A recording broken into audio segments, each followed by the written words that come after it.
Hello and welcome to another episode of Defense India podcast, where we discuss matters pertaining to India's internal security. And joining me on the podcast is Vicky Nanjappa, our specialist on everything when it comes to India's internal security. Vicky, good morning, I must say, because we are recording it. Though we plan to record it late in the evening, but we are recording it early in the morning today. So if any of our viewers will complain of a morning voice or a morning hair or a morning face, then I have given due justification for that.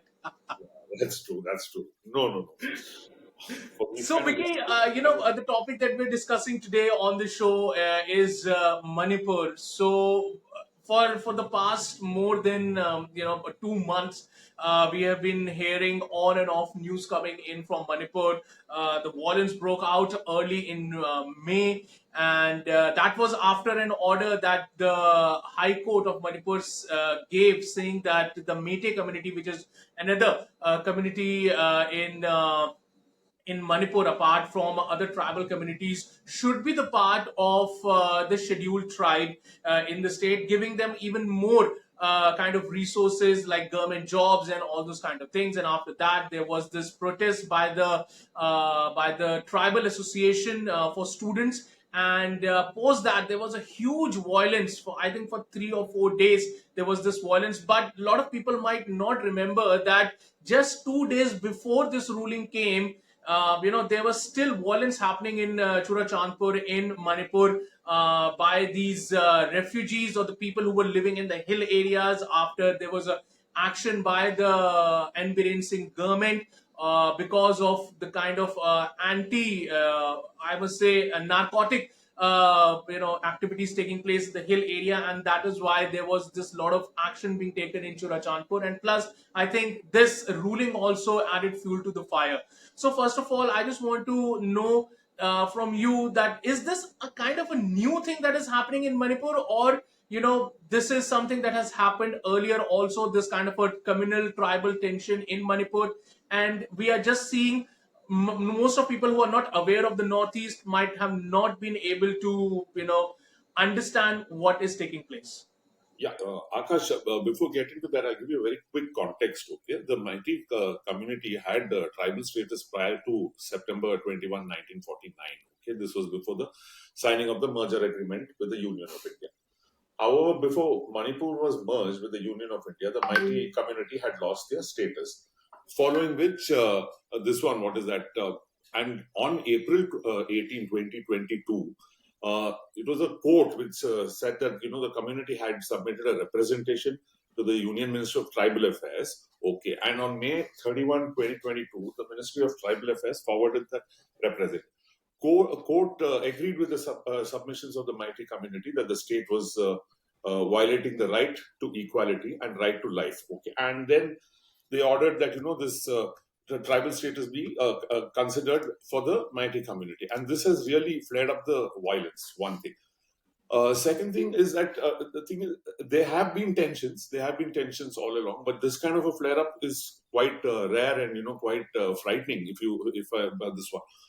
And one more thing, Akash, the thing is, it is not only restricted to some kind of a problem out there. In the sense, it is not only about this. The thing is, while these issues can be sorted out, there's a lot of infiltration that is happening from Myanmar and things like that. They're trying to buy over land and all that. So it's a kind of a mix. That's this one. So this is what has flared up the violence. And no amount of negotiation or talking or something. And now that you've seen these videos. Yesterday that shocking video of those two women, and then yesterday they found a severed head which was placed this one. So it's all getting into revenge, and also we should not forget that there are a lot of external forces there which are also contributing to the problem. Okay, the church has a great amount of control over particular communities out there. That is one. Okay, that is the thing. Infiltration from Myanmar, which is happening, that is also another issue, which is made the problem even more grave. And I think that is where And despite such a large deployment of army and things like that, see, army can't go on a firing spree all the time. It is the army which is doing all the talks at the moment. Okay, the peace talks and all that. It is going to take a lot of time. That is one thing is there. But definitely, I think we need to watch the borders and take a lot of control out there so that this these elements don't keep coming in and making sure that the violence flares up. Correct, Vicky. And like, so you said this thing that the violence will take a lot of time to subside, but this is not the very first time that it has happened in Manipur. Over the, if we talk about even earlier, also, there has been these kind of communal tensions in Manipur, and we have seen this thing in not in just Manipur, in a lot of northeastern states, that there has been the deployment of army to subdue the kind of violence that has taken place. But all of a sudden, we all have seen that the video that surfaced, and of course everybody questions the timing of such kind of videos cropping up just a day before the session of the parliament begins. And then the incident actually took place just on the 4th of May. So why? So how do you view this? Do you view this that some of the I'm not going to say political parties, but some vested parties are trying to just flare up this issue over and over again, just to keep it boiling? Yes, Akash, I would say that because that is one thing. Now, this is an incident that took place in May, but at that time it was passed off as a fake video. Okay, that, I mean, it's surprising at that time. It should have been probed at that time itself. See, the Meiteis, Kuki, and the Naga militants, they have fought for decades. Okay, that is one thing. But this latest flare up is like it's kind of terrible. I mean, it's never seen this kind of violence. Okay, the Kukis are mostly Christians, and they have and these communities have been, usually fighting over, conflicting homeland demands and religious differences, all these things. Okay. But this latest judgment is what, flared up everything. That is one thing. Because, nobody likes to share reservation. That is one thing. Okay. Because, there is a particular, amount of quota for each community and all that. So, while these issues have been on for many, many decades, as I said, conflicting homeland demands and, plenty of religious differences out there. Okay, they feel that the Meitie community is majority in the government, so if they get reservation, these the Kukis will be kind of they'll start getting underprivileged and things like that. So these are issues which have persisted, and the High Court judgment was just a trigger to everything. Right, Just to Vicky, trigger. and one more thing, I just want to add something over here, that a lot of questions have been raised, over why there is no central intervention, why the state police is not able to curtail this violence that has taken place. So you and me were discussing before we started recording that the center was ready. They did send 20 columns of the Indian Army to Manipur. They did the same thing that they did with what they did after the abrogation of Article 370 in Kashmir, full deployment and everything. So what do you feel there was a lack? Did the central government thought that the state government would be able to subdue the violence, and that is why they took a back seat about it? Like, what do you think went wrong in terms of curtailing this kind of a, because the visuals that we got from Manipur, from Churachandpur, and all from Western Imphal and every other place, horrendous. We should say, to be very honest, we cannot mince our words over here. Houses being burned, people running away from their houses, and so we were not able to understand that why there was this kind of an anarchy when, of course, the machinery knows that the judgment is going to be passed. There has been kind of kind of this different kind of atmosphere when it comes to Kuki and Meiteis in Manipur. So why was there this lackluster kind of an attitude? Do you feel that it was a failure of the government in Manipur as far as understanding the situation? See, the thing is, I think, I mean, the Home Minister was there very long back. He's held talks and all that after the violence came. I just thought that the state mechanism should have been, a little better prepared, considering this kind of a judgment has come up and things like that. I would also say, there's been a lot of failure on the local intelligence out there. That is one. Okay, local intelligence, because uh, always central intelligence does not, work in states.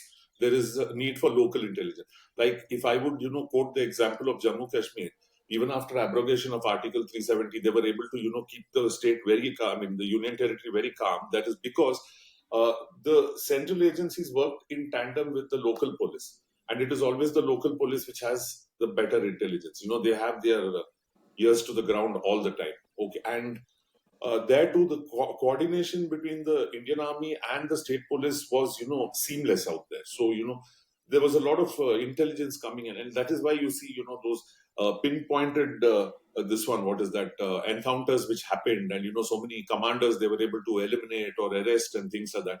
And the intelligence was very pinpointed. I think that was lacking in Manipur out here. That is one thing. Considering, what, this is not a new issue. Considering that these communities have always been at war with each other, that is one. One, claiming religious dominance, the other one claiming political dominance.